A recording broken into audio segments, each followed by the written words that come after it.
Hey, hey, hey, this is Natasha Nurse, the host of Sisters on Fire IRL series, and I'm really excited to be speaking with Mariya Moseley, New York City-based multimedia journalist who's passionate about African American culture and social activism.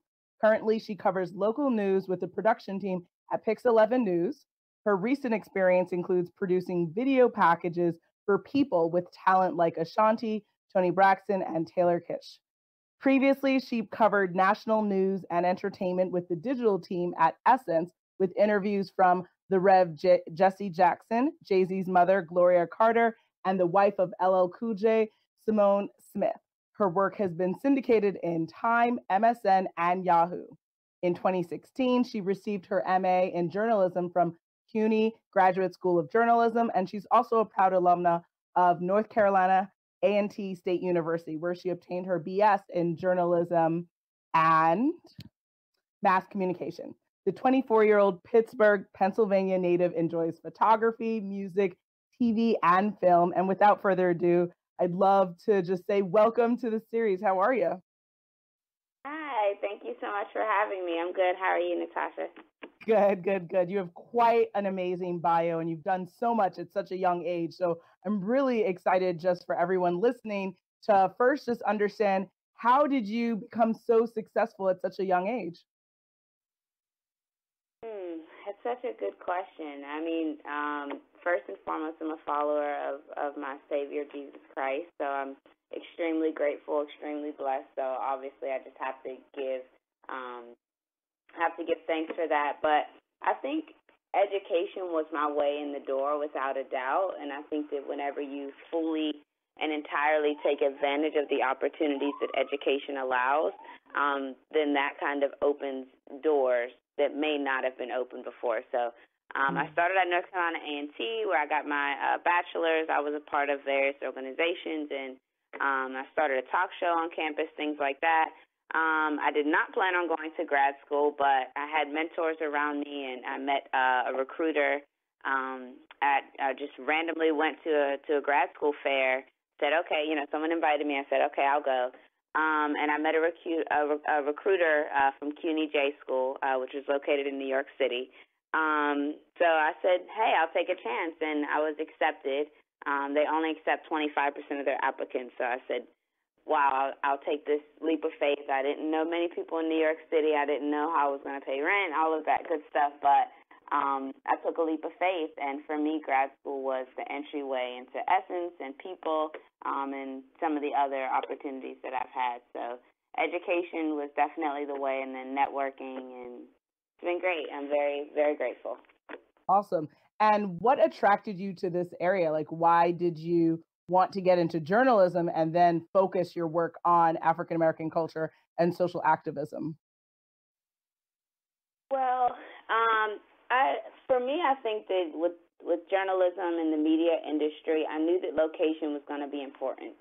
So CUNY J School was the only grad school that I applied to, and what attracted me most were their programming, but also the fact that it was located in New York City. The program was only a year and a half. It was extremely rigorous, but I knew that that would be my gateway. That would be my entry, because school also offers you mentors. I worked in career services. Your teachers, they have, different, networks, and they've worked for different, brands, et cetera. So I knew that would be, if I could take advantage of every opportunity there, then I felt like my transition into the workforce in New York City would be kind of smoother if I started. So, yeah, that's a little bit about why I selected New York City. And Okay. yeah, you mentioned kind of my beat, African American culture and social justice. So I think when I started at Essence, I was a digital editorial assistant. So I was kind of like a general assignment reporter for digital. And I covered everything from sports to Serena Williams, politics. Donald Trump was elected president while I was there. So I was one of the only news reporters at Essence. So I did a lot of breaking news, but I also did feature stories. I could be featuring, a bridal expert one week. So I was kind of a generalist, and it wasn't until I stepped down from my role at People that I realized even though I do like entertainment, and I covered all entertainment at People, while I do like entertainment news, I like to use African-American culture and entertainment, but I like to do storytelling that's meaningful reporting, so social activism when it comes to sports like Colin Kaepernick, or activism when it comes to the Time's Up movement and the Me Too. So using social justice and arts and culture, and I think especially now, the era that we're in now, the two are colliding so often. So I think that it's okay if you love TV and all of that, but you can also be woke and want to, go to March for Our Lives and things like that. So I think that's kind of how my beat became social activism and African American culture. Mm. And, in your journey, what are some trends that you're seeing with how African American news is, I guess, distributed and focused upon, or even celebrated or challenged in the course of your professional career? That's a great question. I think that now,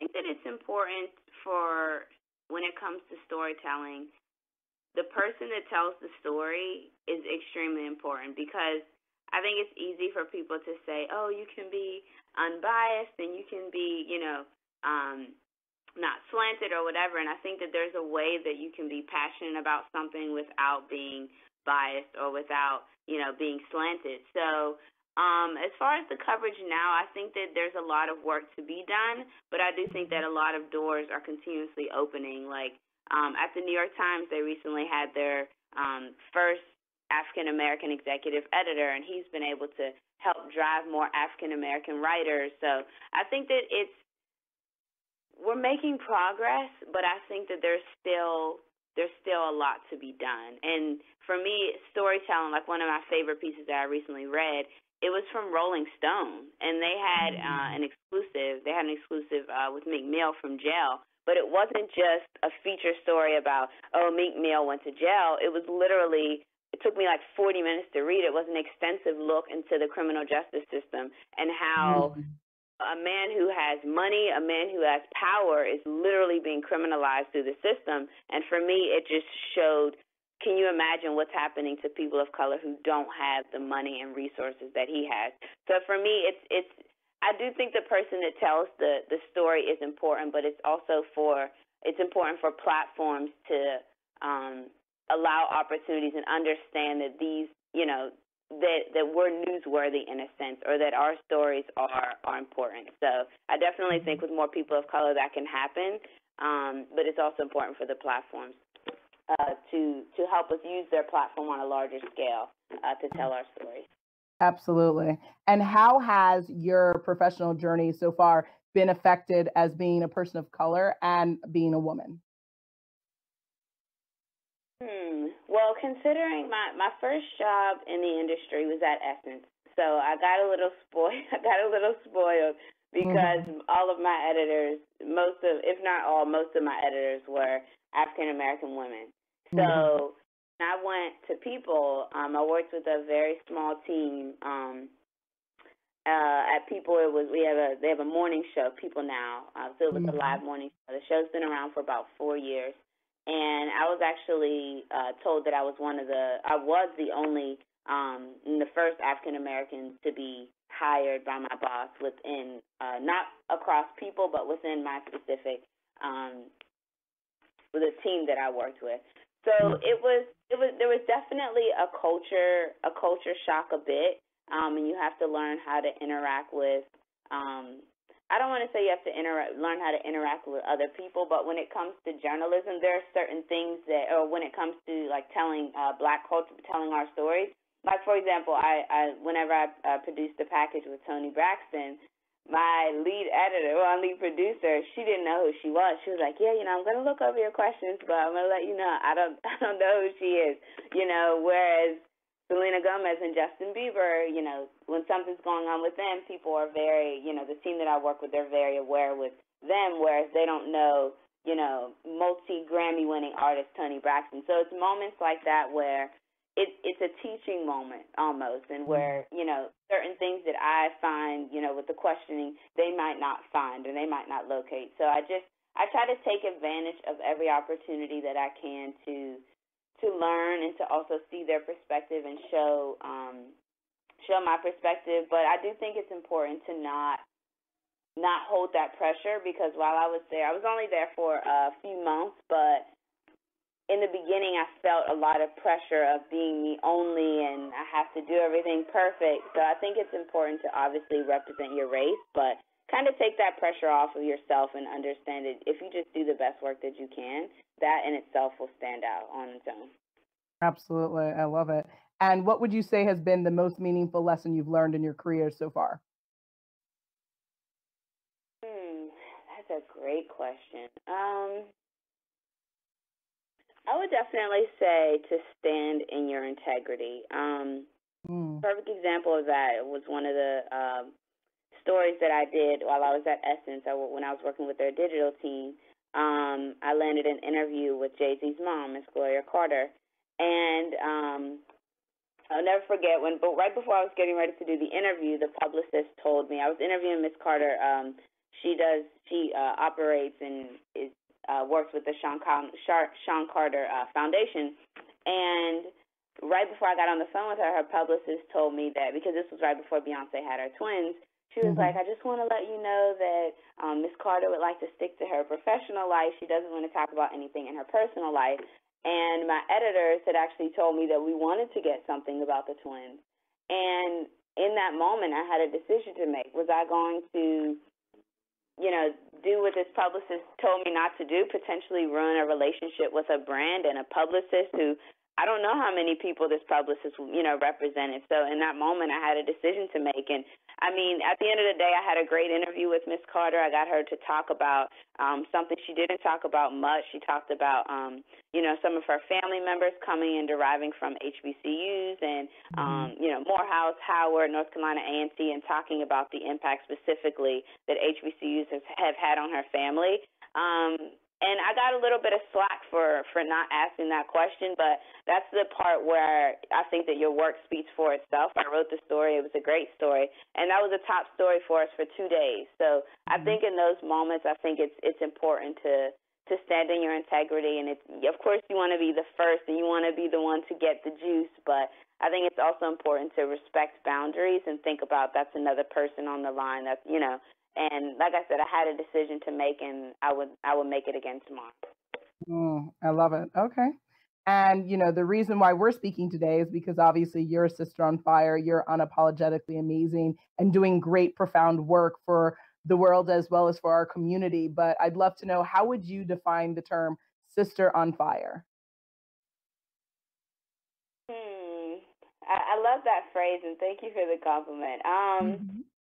I would say a sister on fire is someone who is not willing to allow their fire to die. And the reason why I say that is because it's so easy whenever you have people around you. And funny thing is, it can be the people that are closest to you that don't believe in you, and it's easy to allow setbacks and, you know, things that happen that you didn't plan for to want to dim your light.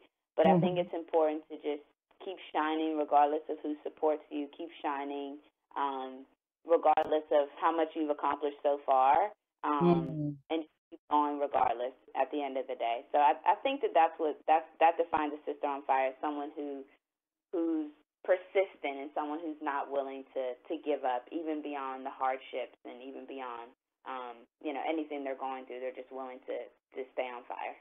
I love it. Okay. And who in your life were women that lived up to that definition? Definitely my grandmother. My grandmother she's had one of the biggest influences on my life. Like I said, I'm originally from Pittsburgh, Pennsylvania. And my grandmother, she just always taught me to remain in my integrity. She's a business owner.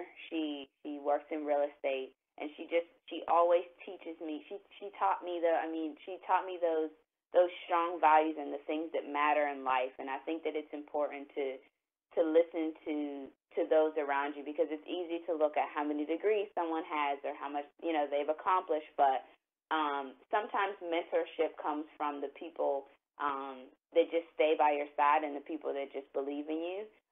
So yeah, and she's probably had one of the biggest influences on my life. I love it. Okay. And what tips and advice do you have for people who are maybe struggling in keeping their integrity or feeling compromised in their job? Like what would you say to them who are listening right now? I definitely say